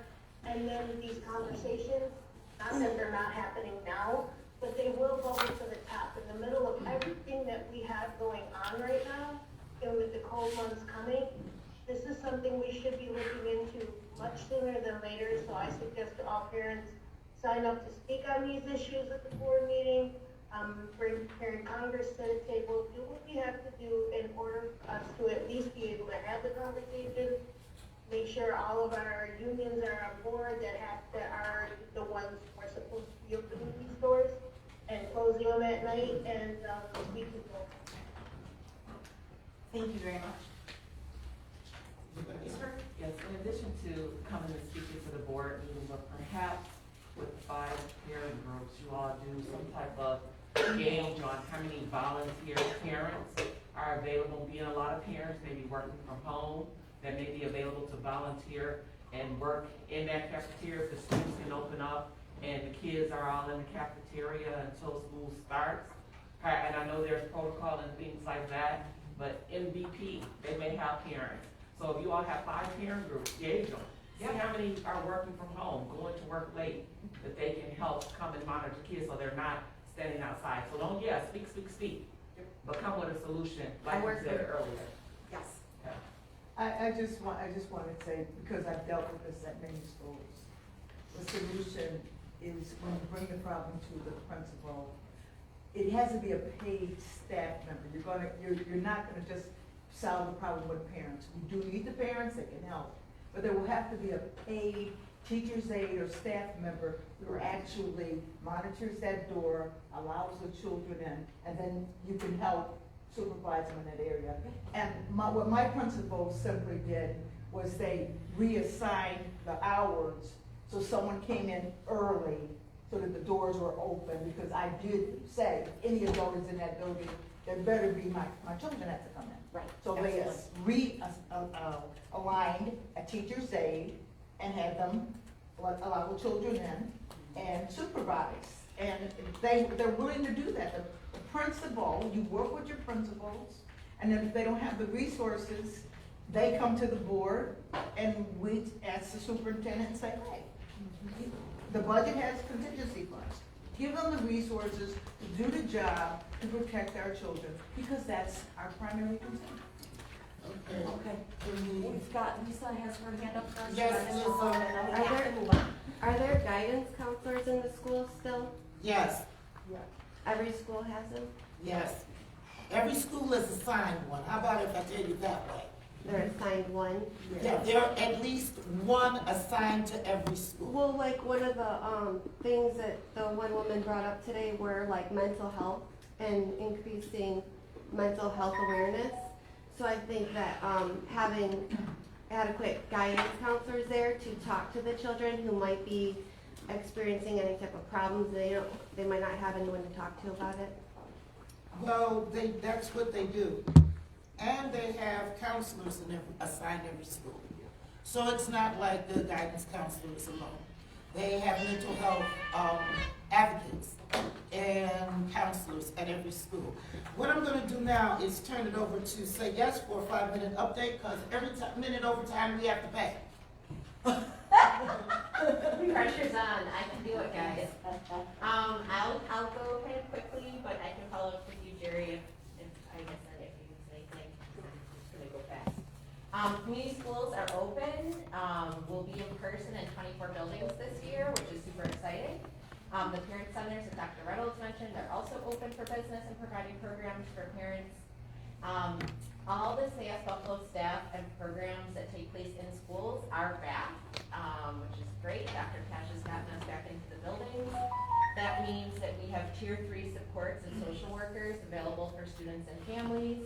Mental health clinics are on site in almost every building, if not every building. We have a mobile primary health care unit that moves around to buildings that require primary health services. And we also have health homes caseworkers that work with families. If anybody knows of students with any issues, barriers, please refer them to me and I can get them into a program if there's not an already on-site PPS solution.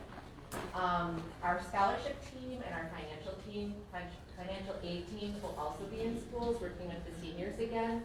We did all that stuff virtually last year. I will tell you that we had a huge drop in the number of kids that completed financial aid forms and the SAS scholarship. We usually get about 90% of kids completing the scholarship application. We had around 50% last year. That's a huge drop. That's something that we're very focused on, and we're working with our partners in the schools to not only increase support this year, but also to look back and find out what happened to those seniors that we may have missed and where they are and how we can help them get back on track for a post-secondary career. Something that is going on right now is our Breaking Barriers Leadership Council, which is our Boys and Men of Color program for ages 12 to 24. They are recruiting new members. It's an effort that seeks to engage youth voices on issues that they care about. If anybody is interested in that, I will pass the flyer to Jerry to post social media, etc. So you guys have that information. The last thing I'll mention is we're probably going to get started involved in the child tax credit. If you guys are familiar with this at all, families with children, income levels, I think it's 150 below, are eligible for a child tax credit from the federal government. A lot of families, especially those families that haven't been required to file taxes, don't realize that they are eligible for this tax credit, and it's a lot of money for families. This is something that we're applying for a grant to do, and if we do, we basically in the next 6 months be working one-to-one with families to help them with tax preparation if they haven't done their taxes, and then to get them signed up for this child tax credit. I'll send information to post also because people can just do it on their own, but the big barrier is people feel like it's not for them, they're scared of the paperwork, etc. like that, and so that's what we're focusing on. Is there somebody that's working with our immigrant community? That is something, so what we've written into the grant is actually money to do translation and interpretation, as well as advisory on that as well. Cool. Thank you, Betsy. Yes. Is there, We still have. okay. Yeah, pertaining to the, our children that graduated from our Buffalo Public Schools, some of them graduated from, during the course of the school year, and some of them graduated after, summer school programs. I was speaking with the Say Yes organization, and we actually went through a presentation on that in October with the district and education support committee meeting to try to address those kids, and we actually go back 2 years for funding for those kids for college opportunities and scholarship through the Say Yes program and other opportunities. So it's not just this past year, the 2021 school year, we go back to 2019 and possibly a year before that to see where those kids are at also. So we really working diligently and hard to look at every opportunity for our children, and a lot of them dropped out of school to go to the workforce because their family need the money. So there's a lot of things that's involved here that we're going to look at and try to capture these kids and put them in secondary education. Also, the Breaking Barriers is my pride in my heart. So if you have any children or you're going to need families that can utilize the Breaking Barriers services, helping young youth, with borderline. And if you know anything about the Breaking Barriers program, I'll make it quick. We had kids that were borderline, they dropped out of school or on suspensions or they were long-term suspended kids. We capture these kids. A lot of one going to school to be an attorney right now. We got one going to be a doctor. We got 2 firemen, 2 policemen.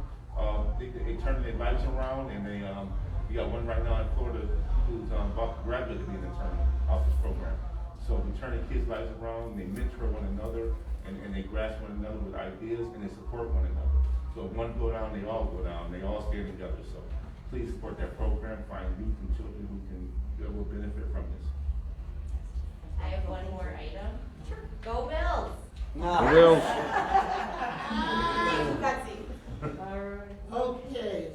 Okay, now we're gonna move on, upcoming meetings, events, other announcements. Any announcements? I should just mention really quick, it's not even really off the ground yet, but I've been working with the Farm to School initiative, through, Good Food Purchasing Program and Buffalo Public Schools.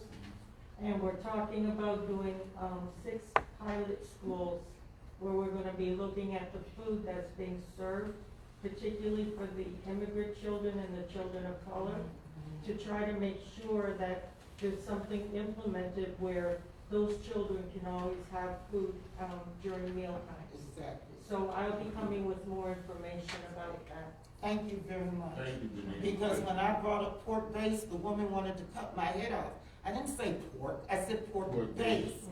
And she needs to look at chemicals and find out what is pork base and what is not, especially sugar-coated cereals. But I'm not going there. A lot of people don't know that vegetable oil has animal fat. Right, you know, exactly. things like that. So, Yeah, animal fat is Yeah. okay, but we're gonna, I just wanted to let you guys know that Emmanuel Saunders, Super Bowl 50 winner, gonna take the Buffalo Bills to the Super Bowl.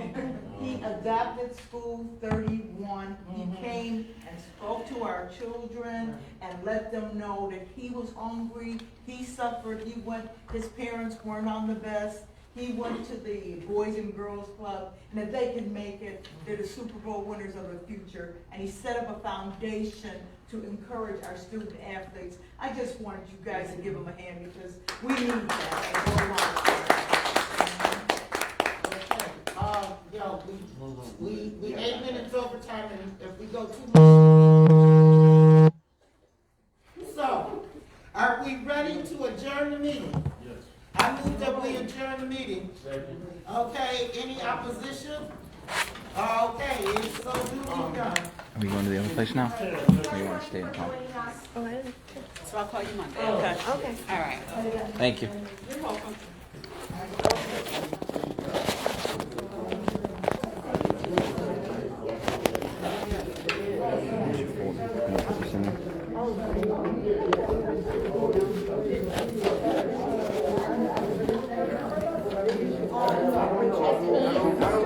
You know you got your piece here, right? Okay.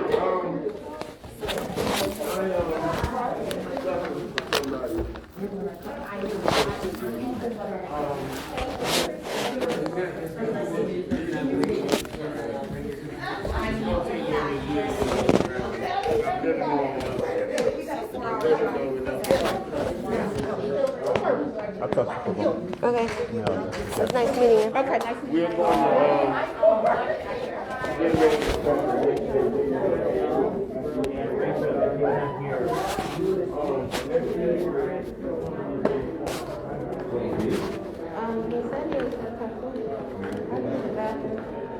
Should I shut this off? Bye, everyone.